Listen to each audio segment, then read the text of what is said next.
Oh, your favorite podcast has just downloaded, sir.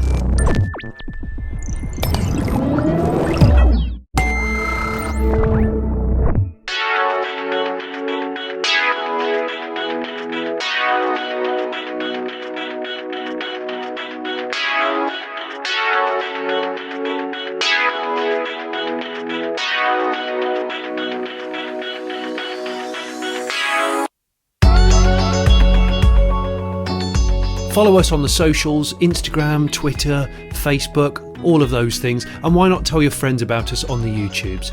Lastly, thank you all Patreons. That means you, and you at the back over there with the weird shirt on. Onwards and sideways with the show. Thank you very much for listening.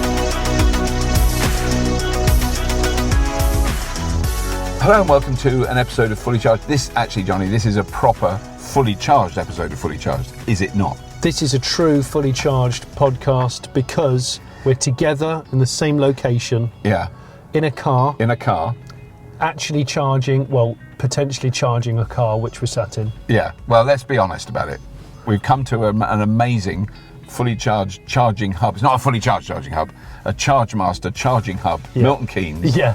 We've both driven here with the specific intention of recording a podcast, but we've both arrived in cars mine's literally left a trail of electrons all the way here. Yours is brimming. It's brimming. Mine's swollen with charge. Because we've just had a meeting this morning and we were charging our cars in Milton Keynes where there's loads of chargers.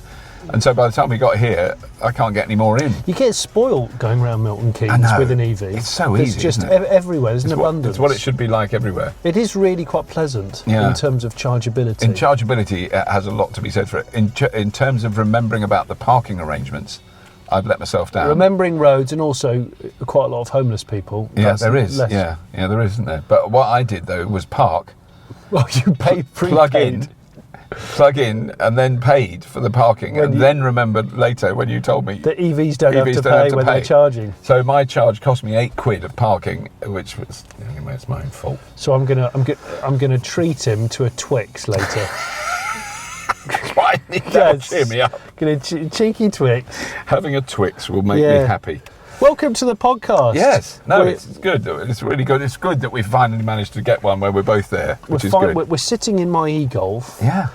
Like some sort of rubbish stakeout. We look like a pair of rubbish detectives. Really bad detectives. And the Russians that we were trying to spot, they've seen us hours ago and they've gone somewhere else. They've gone. And we're in Milton Keynes Park and Ride in this lovely hub. We don't really need to charge because we're both swollen with charge. Yeah. But we've got lots to talk about. We have.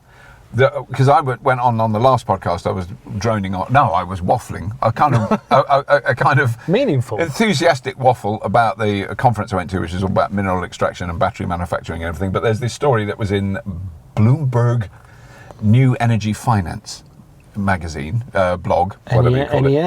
Bloomberg NEF. Published the results of its 9th battery price survey. So it does it every year. It's been doing it every year for the last 9 years. Oh, okay, right. And it, looking at data from as early as 2010 about the price of manufacturing batteries, what batteries cost, and the raw minerals they have constantly dropped in that time. Wait a minute, the volume weighted average battery pack fell 85% in between 2010 and 2018. 85%. Now you imagine if that was reflected in the cost of electric cars. That would mean an e-Golf would cost like £40. Wow. It doesn't quite reflect. It is a massive. So the average price is $176. Well, Tesla have already said they're about to reach $100 a kilowatt hour. Are they really? Which is extraordinary. So there are some batteries more than that, some less, but 176 is heading towards that. The $100 a kilowatt hour manufacturing cost is always argued as the tipping point. It's when you can make an electric car for the same price or even cheaper than a petrol one. But you still have to bear in mind how quickly this has all come about. Yeah. Versus a combustion, versus the refinement of the mass-produced piston car. Yes, yeah. It's big. How much more can you shave down the cost of producing that? Because if we reach peak EV in the next 10 years, that's still nothing short of remarkable. Yeah. I can't imagine. No. Well, who knows? Well, we'll start pioneering lighter weight, stronger materials. Yeah. So you'll have a full, massive 7-seater SUV that weighs 900 kilos. Yeah. Well, I mean, that was the thing they were going on about in that the next generation that they're all obsessed with. This is investors, long-term investors who are investing in what minerals should we invest in. Precious material. It was that's why they were said, you don't worry about lithium. There's loads of lithium. We don't need much, and there's loads of it. Cobalt is the big problem. We've got to stop using cobalt, which they are working on. And I know that I don't know anything about copper. There's loads of copper. They said, but if you're going to build, actually, because we've been talking about Jonny doing his house up. You should build your house out of copper. That's the best. That's the best. Flipping joking. Investment. No, but then you'd have to sell it. Oh, my house would get stolen by thieves. It'd be stolen. It would literally. People would come up at night and saw corners off. But yeah, copper is a very sensible investment because it's all those things where, the general members of the public like us haven't got a clue how much copper. There's loads of copper. Right. There's not. That isn't a problem. The problem is extracting it cleanly, treating it cleanly, not flooding rivers with the poison toxins that come off it. There's plenty of, with all disruption, there's always plenty of ethical manufacture. The ethical battery is the big thing. And that was being talked about in Norway as well at the Oslo Nordic EV Summit, as people want to drive the Hyundai Ethic.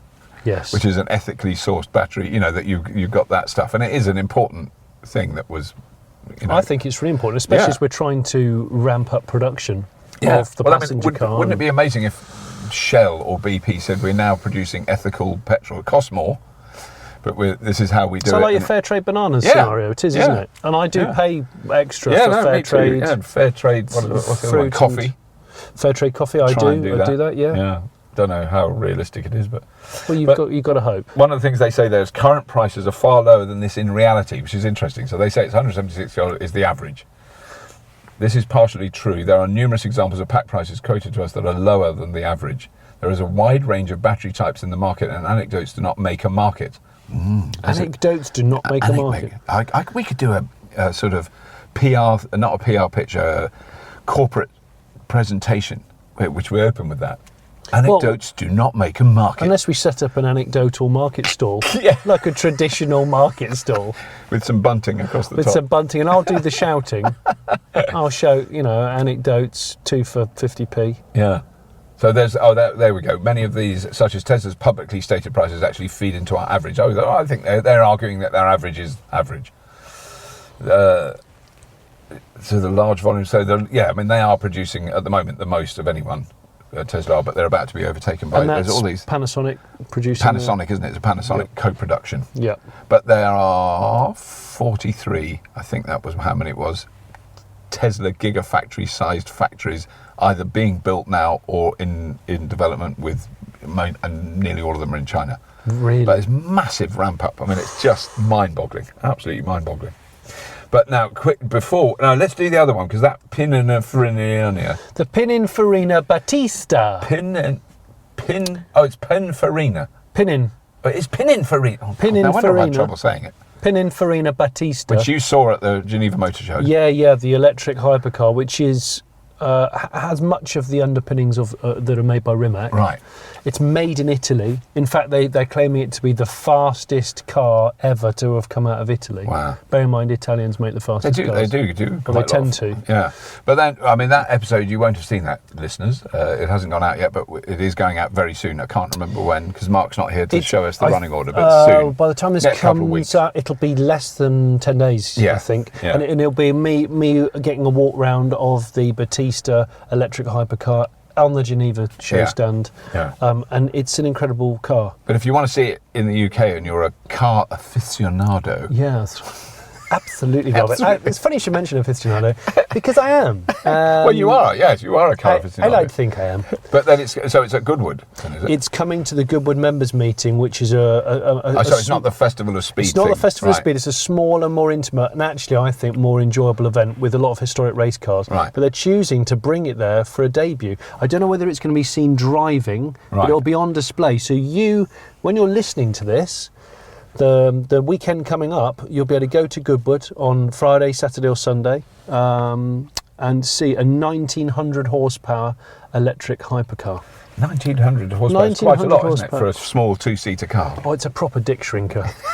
on full acceleration. I would have thought it's nothing short. Because what is it? What is it? It's 0 to 60. It's sort of two and a bit seconds. It's sub 2.5. Wow, I think really? it's. God, that's just. Yeah, I mean we're getting into full G's being pulled here. Yeah. Wow. I mean, it is an astonishing car. Yeah. And it is an astonishing achievement that Pininfarina have done, and so they and were Rimac. they're a style. They did styling because I've heard of the name, but they've never made a car before. Is that no? the This story? is the first full car that they're making. Right. They've always been a styling house, right. and we've used them for British cars. Of course, many Italian cars have used them.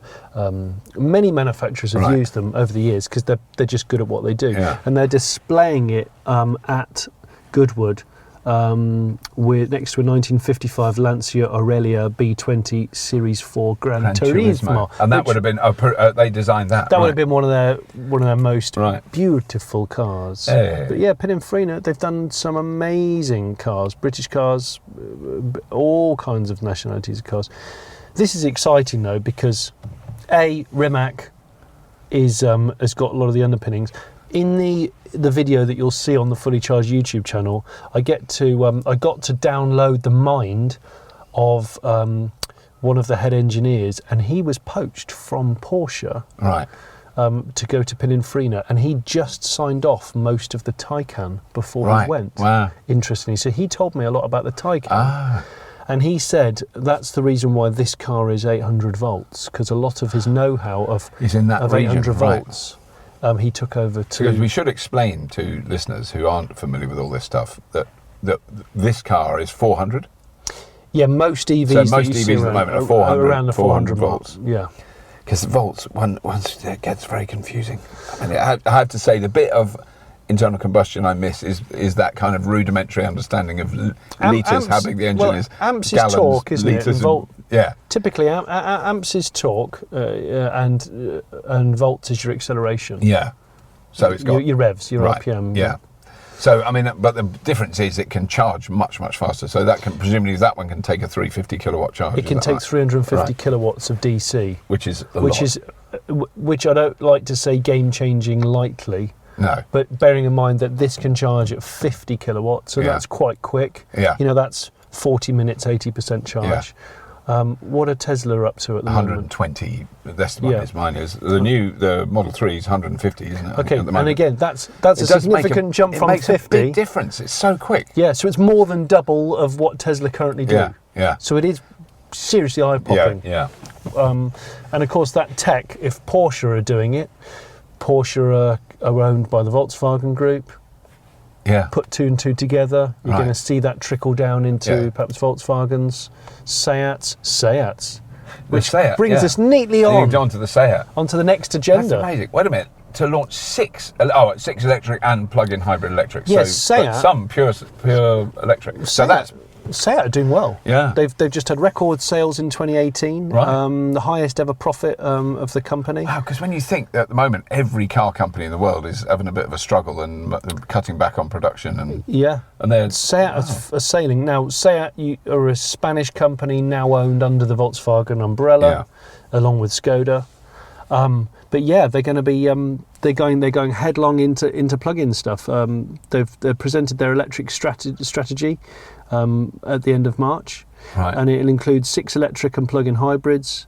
The electric version of the Me, which is their answer to the VW Up. Oh, so right. A little thing. Oh, so it'll hopefully be the next generation of E-Up. Yeah. But significantly better electrification, I hope. And what's the L-Born? The L-Born, which will be their other model. With the new generation of Leon and Tarraco will feature plug-in hybrid. Right. The Leon is their Golf. Yes, I know the Leon. Right. Yeah. So, they're doing good things. I think it sounds like we're going to have a lot of content from them over the next 12 months, which will please me immensely. You could say that maybe in your finest Spanish, Robert. It will please me. God. Wait a minute, which European nation have I not offended? Español. You have to do the lisping, the intentional lisping. The theatre will impress you. Yes, of course. Signor. For sure. Yeah, thank you. Well, that is very good news. Yeah, that's the thing it's one of the things we've been discussing today is how the hell we manage to cover all the cars that are coming out, because we're quite stressed, listeners. I think that fully charged is still a very small cottage industry. You could call it a cottage industry. I think you could actually a shed out the back of the cottage. I think you've got a lean-to. It's grown. It's a lean-to on the edge of a very small cottage. It's grown significantly since it was just you and a microphone and a camera. Yeah. But it's still very small, and it's very hard to stretch. It's hard to keep on. To keep up with everything and stay current with all the tech and all the vehicles. Yeah. We're trying our best. We're getting there. Well, this is exciting. I just want to explain to listeners that this is a story that was on Reddit, posted by Mr. Salty Peanuts. Of course it was. Is that Mr. underscore Salty underscore Peanuts? Yeah. Oh gosh! I had a packet the other day, and it was posted on Reddit, which is not something I normally see, but I did see that a lot of people tweeted this. But basically, it is a right-hand drive variant of the Tesla Model 3 has been spotted in California. Hurrah! Ooh. Being tested. Ooh. Nice. Because now we've both driven the Model 3 extensively, and it is a hard car to hate. Yeah, it is. It is a hard car to hate. I would agree with you. And you as a Model S owner and driver. You've spent the last 3 years with that black one? That's coming to 4 years now. And yours goes back in June? Goes back in June. Will there be a right? Robert's going to be weeping. I will be. And you secretly want to replace it with the 3. Oh, I don't even secretly. I'm quite public about it. He's public about it, but what he's not saying, Tesla, and I think you will be listening to this, is if Robert doesn't get the first UK right-hand drive Model 3, then you're a cluster of goons. I'm just going to say that. I'm just going to say it. He's not said it. I've said it. But they are saying, Elon has said, and it aligns well with the sighting, because as mid-2019 has been the predicted timeframe for the right-hand drive variant's release on several occasions. Wow. And we know how reliable he is when he's tweeting. Well, absolutely. It's very similar to the American president. When he says something, that must be the truth. Yeah. So he could even have a cannabis cigarette in one hand whilst tweeting. But there's quite a lot of reservation holders in the UK who've still held on to the reservation. Quite a few of them got rid of it because they just got bored. I don't blame them. I spoke to a guy while I was charging this, while we were doing the fully charged meeting. Right. And I came in unplugged, and the guy in an i3 roared up, and we didn't roar. No. Hissed up, whatever you want to do, and backed in, and he was a viewer of the show, and he said, I've had a Model 3 on order for 2 years. Wow. I've kept it on order, but I got bored. My Leaf was due to go back, and I've just bought a second-hand i3 as an interim car. Right. But he said, I've got a 911 in the garage, which I only use at weekends now. Right. He said, I would never have thought I would have gone on to EVs. Wow. But he can't wait for the 3. Wow. Yeah. He can't wait for the 3. He's hanging on to it. He is holding on. He's holding out for a hero. Yeah, well, we'll have to see. I'm not holding my breath. But I did love it. I'll tell you the thing that I noticed, which will be in the episode. We've shot an episode about this drive. I drove from, I think I've already mentioned this on the podcast, so forgive me for being a tedious old man, but I drove from Copenhagen to Oslo, which is, I don't know how far, some miles and even more kilometres. But the autopilot on the Model 3, really good. And it took me about 40 kilometres to work out how to turn it on, because it's a different lever on a different side. 40? Or maybe 100. It's quite a while. But once I worked it out, and it does that, it locks you into the lane. You can feel it kind of go whoosh, and it just holds you in the lane. It does that brilliantly. And then you indicate, and it makes sure there's no one coming, and it overtakes. It's got so many cameras, I can't even remember, loads of cameras and sensors. So much LiDAR. It was overtaking, but then, as we were overtaking a truck, it was suddenly like a nervous pony. It went like that, and it put the brakes on really hard. There was nothing in the way. It was a really quiet stretch of motorway / freeway in Sweden. See, that's my fear. Because that one doesn't do that. That one is very confident about that. So it's like that's an adult. That's an adult Tesla. This one was like a teenager. A learner. So I found that, it was so sensitively set, so hyper safety conscious, which in some ways is good, but it was a little bit too jerky. But the fact that it hit the brakes as well, if someone, imagine if there was a motorcyclist, if there was someone behind, that's my worry. Yeah. That's always been my worry. I think you're right. I'm not, I didn't, what I did use after that was just the cruise control, the adaptive cruise control is brilliant. Which that is worked great. Beautifully, I found that much easier. This next little story I think is fascinating just because of VW are getting stroppy with the German lobbying group. So there's a German lobbying group, perfectly legitimate, but not sort of subterfuge backhanders, but they publicly lobby the German government about emissions controls, MPGs, particulate emissions, all that stuff. But VW's getting stroppy with They're getting stroppy. That was my headline. I like it. But it's conjuring all kinds of images. Yeah, but it's basically because it's like they've seen the light. It's almost evangelical that they've gone, now we make electric cars and we can see the bad sides of all the diesels and the petrols. Well, you've been making them for absolutely 70 or 80 years and, without any trouble. But they're now going all sort of evangelically EV because they're saying that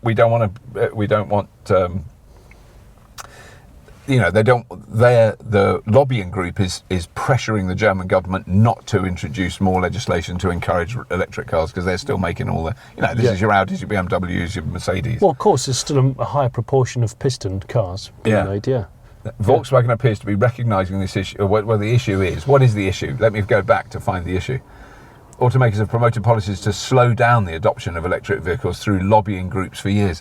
Quelle surprise. Yeah, as they say in Germany. Yes. Most recently, Automakers Association have pushed against efforts to increase average fuel economy, which would have forced EVs to be built in higher volume. Wow. Interestingly, several automakers were claiming to be all in on electric cars, which we've experienced, while indirectly supporting those lobbying efforts. I mean, it is the same tack that the oil companies are making. We're going to be an energy company that produces renewable energy. Meanwhile, lobbying like mad to say, let us drill in the Arctic and do all the rest of it. I know. That is scary. I should say, but this story is from Rhetoric, which is, we quote a lot of stories from Rhetoric because they're very good. So where was it? Now Volkswagen appears to be recognising this issue, so that's the issue, and are pressuring the Association of the German Automotive Industry, the VDA, a powerful lobbying group in Germany, to promote electric vehicles. And this is Germany's Welt. Yeah, this paper. is from the Welt newspaper, translated from the German. Shall I read it in it? Please with a German do. accent? I'm going to open a door just to get a little bit of fresh air in. Oh yeah, we did. I haven't broken wind or anything. No, I'm just doing it. It's a good idea because we're actually sitting in the sunshine. We are sitting in the UK sun in March, and it's very still and it's beautiful. Yeah, it's spring-like. So just a reminder. When I did the last podcast, I explained that Jonny and I had recorded one in the car and it went wrong.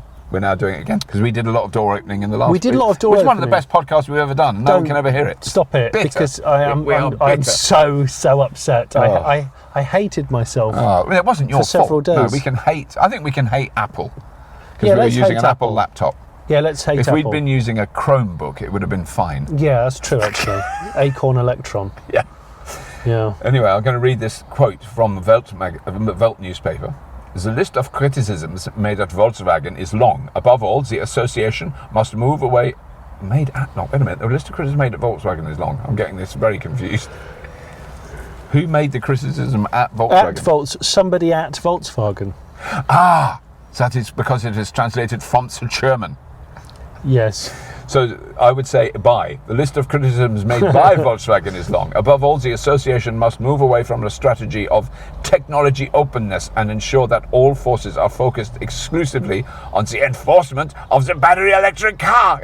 All forces are focused exclusively on the enforcement. It's like that scene in Downfall when Hitler's banging the map. It is. Sorry, I shouldn't have referred to that, although it's a great Development scene. And promotion of vehicles with fuel cells and gas engines or other environmentally friendly variants would have to be stopped. Yes. Environmentally friendly or unfriendly? Oh, it says friendly.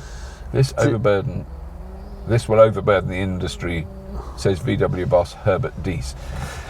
Now I'm totally confused because that sort of sounds like we've got to stop making. Wait a minute. Ensure all forces are focused exclusively on the enforcement of the battery electric car. Yes. So they don't want to muck around with fuel cells. No, in short, VW wants the association to stop pushing alternative fuel vehicles and focus on BEVs. Ah. That's what. Because that is a great excuse for the automotive industry as well. We're developing hydrogen fuel cell cars. And when are they coming out? About 15 years' time. Yeah. But you said that in 1972. Focus on the now. Yeah, I'm done with Tomorrow's World episodes. Yeah. VDA responded by saying that other drive and fuel alternatives remain in the field of vision, but they plan to meet with VW soon to discuss the issue. What is interesting is I would guess, is VW the biggest of the German automakers in terms of production and the numbers? the Volkswagen Group, by yes. by a mile. Yeah, I mean, you got the other powerhouses, BMW who own Mini, Mercedes who've got Smart. Although Smart, they've just Smart, the Daimler have just done a deal with Geely. Oh, right. Yeah, I never know whether Geely or Geely, but Geely. Geely to sell some of Smart. Oh. To the Chinese. Oh, right. To Geely, who obviously own Volvo. Volvo, yeah. So it's all becoming very incestuous. It's all very incestuous. Yeah, it's like late 70s Fleetwood Mac or something like that. Or was it early 80s? I can't remember. I think it was late 70s. Peak Mac, as it was called in the trade. Yes, exactly that. Circa Rumours album. Rumours. I mean, it's a classic album. It's a great album. You can't cover. fault it. It's very good. Thunder, as you know, only happens when it's raining. Although it doesn't. It doesn't. Yeah. And then whilst on the musical terms, we are sat at this fast charging station, which has an abundance. How many? I think there's 8 or 9 rapid chargers. And neither of us need to fully charge. I feel very guilty. I would say that can't be more Alanis Morissette ironic than that. No, it is, isn't it? Yeah. That's completely... Finding a charging hub when you don't need a charge. Yes, absolutely. When you've got an abundance of charge. You've got an abundance of charge. What I want to point out to listeners, though, because you can't see this, is that we're not stopping anyone else charging here. There's no one else charging. We're not kind of blocking up unused chargers. There's no rush hour at the moment, so I don't think anyone's... We're okay. That is essentially the top and bottom of our news. I mean, in terms of stories... The top and the bottom. The top and the bottom. I mean, the other things we can mention, unless is there another story there? Oh, Ford. Oh, no, we haven't finished. Well, you're actually... I am now going to... In 48 hours or so, or whatever it is. I'm going to explore what Ford are doing with their plug-ins. Yeah. So actually, out of all the big global automakers, Ford are, I think it's fair to say, mildly behind the curve. Yeah, they are, because it's not like they even released a car a long time ago and discontinued it, like Vauxhall have. Yes. With the Ampera. Yeah. They never really had a pioneering plug-in. Yeah. But they've shown off this Mustang-inspired SUV, which is going to be electric. Yeah. And they're talking about plug-in hybrid Foci. I think Foci. And Fiestai. Fiestai, yeah. Fiestas is with 2 apostrophes. And also, I've had a very brief drive around a car park of a plug-in hybrid Transit. Now that's the thing that interests me more than anything. Yeah, in a way it does, doesn't it? It's weird. Because I know Vauxhall are going full EV with a van later this year, I believe. Renault, obviously, are already there. Nissan doing it. Yeah. Nissan. So if Ford, the Transit being probably still the bestseller, Volkswagen are going to come along with an ID version of the Transporter. But that won't be for 2 years. Yeah. So it'd be interesting to see what they do with the Ford will reveal significant electrification at the event I'm going to next week, which is... In Amsterdam? In Amsterdam, it will be very nice. So I'm sort of quite intrigued to see, because I think it's mainly plug-in hybrids, which we used to cover always on fully charged, and we kind of stopped because, in a way, they're still petrol cars, as we now know with the self-charging hybrid. Obviously that's different. You don't have to put any petrol in a self-charging hybrid Toyota. It just charges itself. Well, as the figurehead of fully charged, Robert, I think you were the one that said, unless it has a significant real-world range EV only, it's then plug-in hybrids we almost kind of steer clear of. And when we say significant, we mean real-world, 35 miles plus? It's got to be, I think, even more. I mean, it's got to 40. be 50, 40 or 50 miles. Yeah. Because it was like your Ampere. I mean, you could do 90% of your journeys without ever using the engine on that. It's very, very good. Day to day, you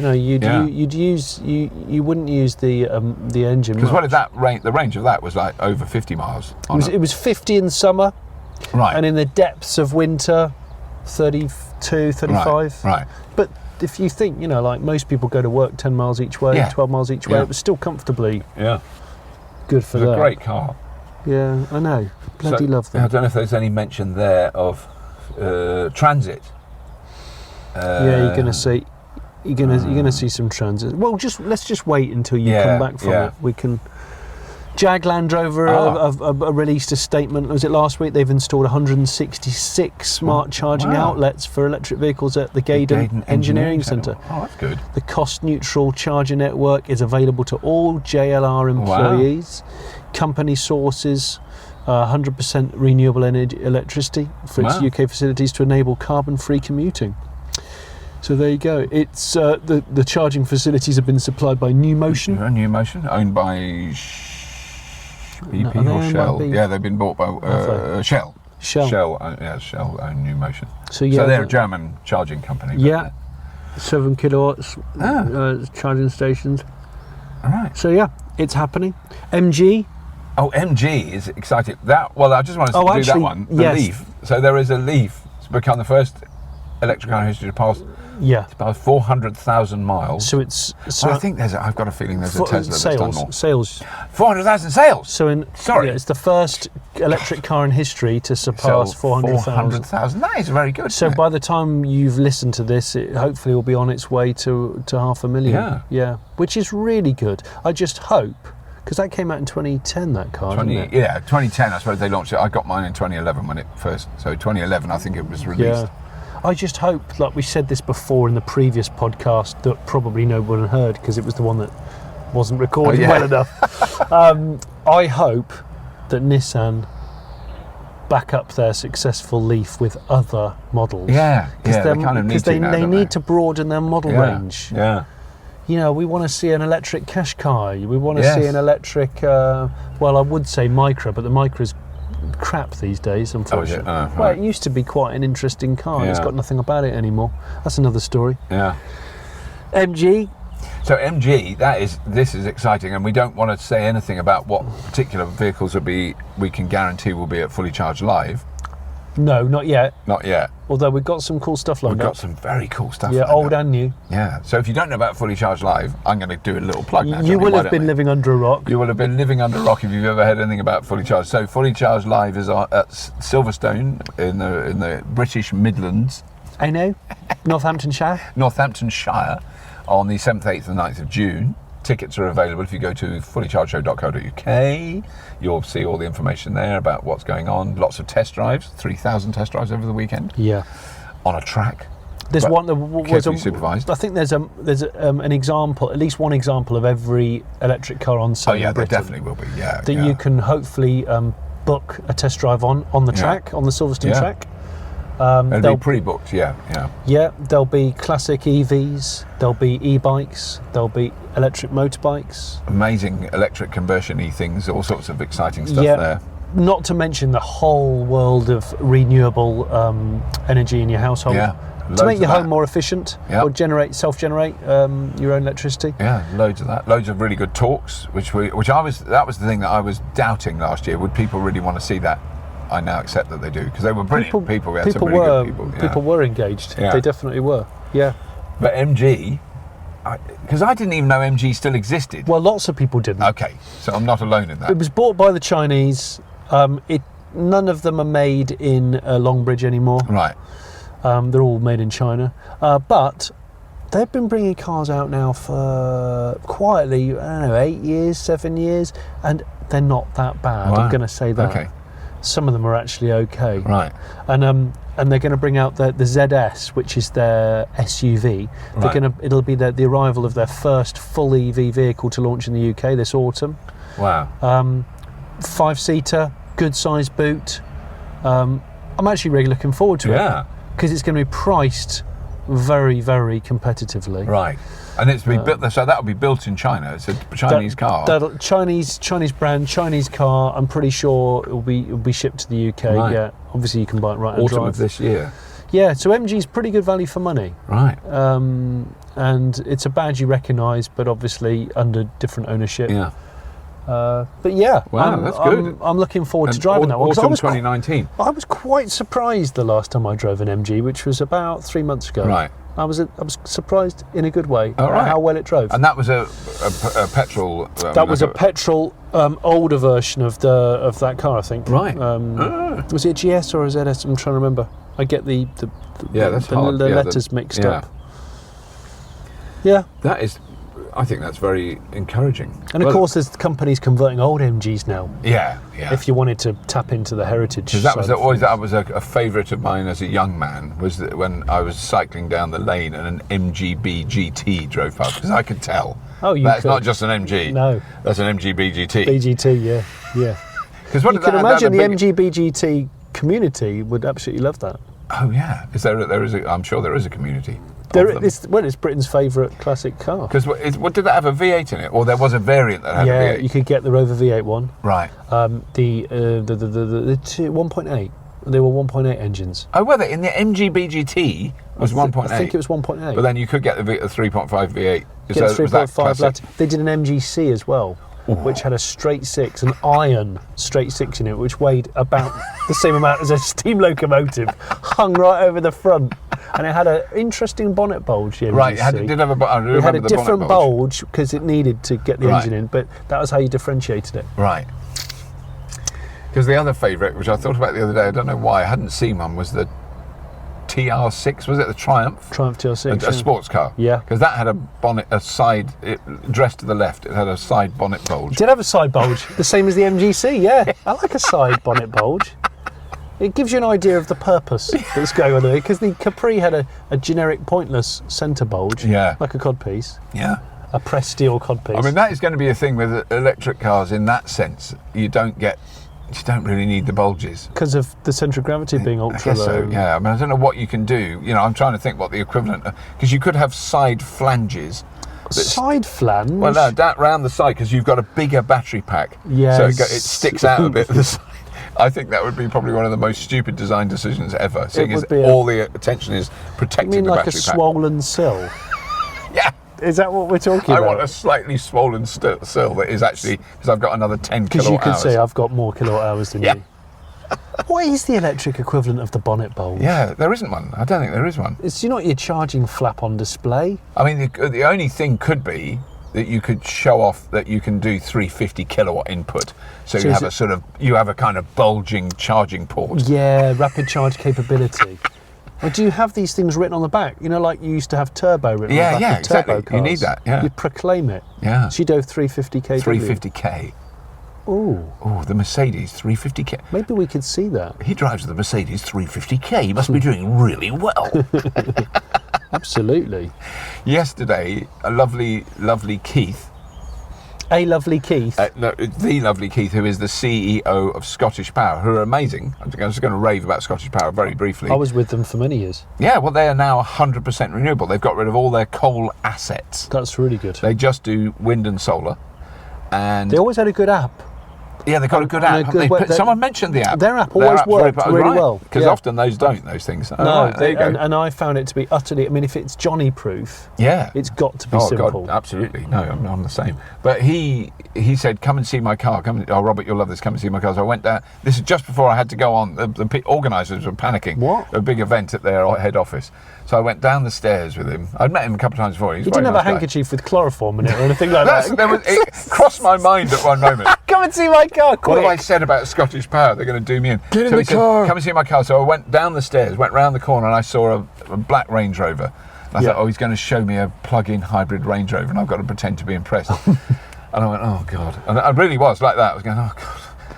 And then I went round the corner, and there's a Twizy. He drives a Twizy to work. He absolutely raves about it. It was really hard to get because they're quite hard to buy in this country. They're easy in France, but here. And he's in Scotland. He's in Scotland. He drives it to work every day of the year. Doesn't matter what the weather is. He's got plastic. He said it's got the old. He said he shook like a plastic bag that someone had tied to his eye. He said that's the window. Because they're optional, the windows, aren't they? Oh yeah, it doesn't come with them. So they're a kind of clip-in window, and he has got inside motorbike gloves. And he's got full. He wears full snowboarding leather. gear. You have to. I mean, there's no heater. I have to say though, it's kind of like. But he's 20 miles to drive in. And they're a 3-pin only. Yeah, 3-pin only. Well, it comes out the front, but there was a 3-pin socket in the garage, so that's why he plugs it in. Just brilliant. Yeah, because I was really expecting him to have. We'll have a Model X, or he'll have something flash, because he's the boss. I think the Twizy has that cult appeal. Yeah. And I also think with the dawn of stuff like 3D printing, people could surely make their own windows and doors. No, these are, what do they call it, third-party add-ons. Yeah. They just look like a melted bin liner. They do. It looks like a tea tray that someone's rolled out. And, I don't know. Well, it doesn't look like anything else I've ever seen. It's like a transparent-ish, not very transparent, sort of plastic clip-on thing. And second-hand Twizzys have reached the price point where now you could buy one and you could properly modify it.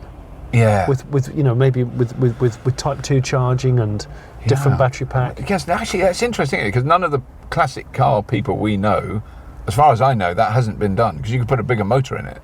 Yeah. So it could be really. You could get a crashed Zoe. Yeah. Keep it in the family. Get a crashed salvage Zoe. Repurpose the bits into a Twizzy. You'd have yourself a Type 2 charging proper hot rod Twizzy.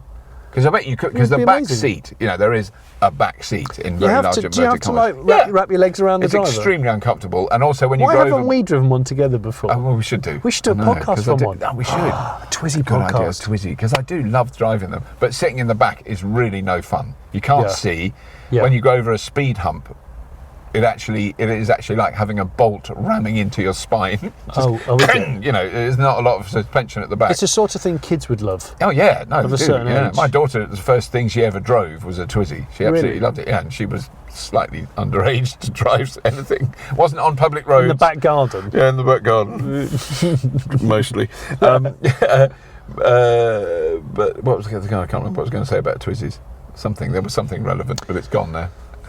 They're fun. They're a lot of fun. Obviously, Nico Rosberg's favourite car is a Twizzy. You've said this a few times. Because it reminded me of the first cars I drove, which were go-karts. Yeah. It's like a bubble car, It's like a brilliant little bubble car. But what you could do, if you were just thinking if you converted it, you'd just lose the back seat.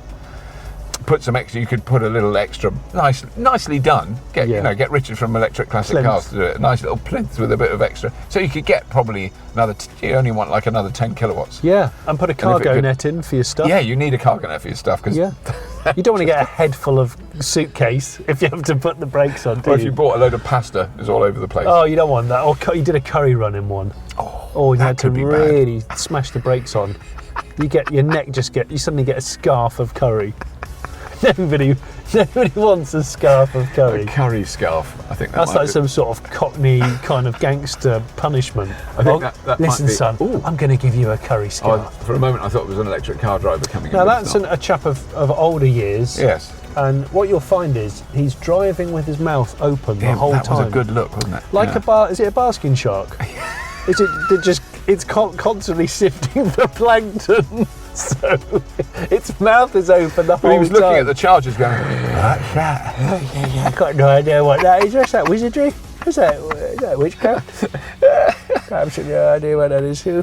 But that is... Does that conclude our podcast? I think so, yeah. Do you feel like we've been dribbling on a little? I think we've drizzled on enough for this intermediary one, because we've had a complicated couple of weeks with travel arrangements and being away, and haven't really fully raked in huge. Although we've covered quite a lot of news stories. We've tried. Yeah, we've tried. So next week's will be just exquisite. Yeah, they might not be from the cabin of the Golf. No, they might be from somewhere else. Yeah, could be any. Do you like my air freshener, by the way? I do. Rub it between finger and thumb. Let me have a go. It might get you Christmassy again, even though it's spring. It's fresh cinnamon. It takes me back. Is that what it is? It's cinnamon based. Absolutely. Can I just say, the smell of cinnamon with the smell of WD-40 actually gets me in a state of arousal. And on that note, I'm going to say thank you for listening to the Fully Charged podcast.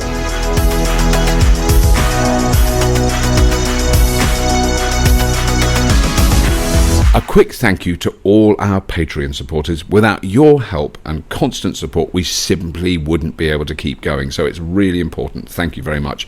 And if you would like to support us too, and I'm going to do it all again. Sorry, Ben, this is a pain for you. I might cut this.